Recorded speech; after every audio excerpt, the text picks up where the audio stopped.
നമ്മൾ ഇതൊരു ജനദ്രോഹ പരിപാടിയല്ല, നമ്മളൊരു കലാപ്രവർത്തനമാണ്.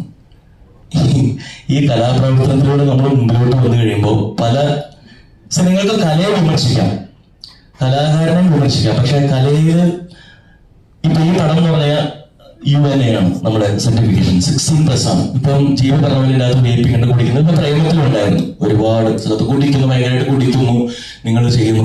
അത് ആ ബാച്ചിലേഴ്സ് ലൈഫിൽ എല്ലാ ബാച്ചിലേഴ്സും എല്ലാ കോളേജിൽ പഠിക്കുന്ന ആൾക്കാർ ചെയ്യുന്നതല്ല പറഞ്ഞാൽ ആ പെർട്ടിക്കുലർ ഗ്യാങ്ങിലുള്ള ആൾക്കാരത് ചെയ്തു എന്നുള്ളതാണ്. 16+ ആയിട്ടുള്ള ഒരു പടത്തിലേക്ക് അതിന് താഴെയുള്ള കുട്ടികളെ കൊണ്ടുവരരുത്.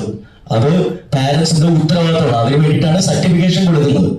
അതിനെ നിങ്ങൾ എടുത്തെടുത്ത് വിമർശിക്കുമ്പോൾ നിങ്ങൾ മനസ്സിലാക്കേണ്ട ഒരു കാര്യം, കേന്ദ്ര സർക്കാരിന്റെ അംഗീകാരത്തോട് കൂടിയാണ് ഞങ്ങൾ ഈ പടം ഇറക്കിയിരിക്കുന്നത്. അത് വൃത്തിയായിട്ട് മനസ്സിലാക്കാൻ തലയിലേക്ക് കയറ്റുക, എന്നിട്ട് നിങ്ങളാണ് ഉത്തരവാദിത്തത്തോട് പെരുമാറേണ്ടത്. ഞങ്ങൾ ഓൾറെഡി അത് ചെയ്തതാണ്. അപ്പൊ അത് ഹൈലൈറ്റ് ചെയ്ത് നിങ്ങൾ പറയണം, ഇത് ഞങ്ങളൊരു തെറ്റ് ചെയ്തില്ല, നമ്മൾ വെറുതെ വിമർശിക്കരുത്. കാരണം നമ്മൾ സർട്ടിഫിക്കേഷൻ കിട്ടി ഇറക്കിയിട്ടുള്ള ഒരു സിനിമയാണ്.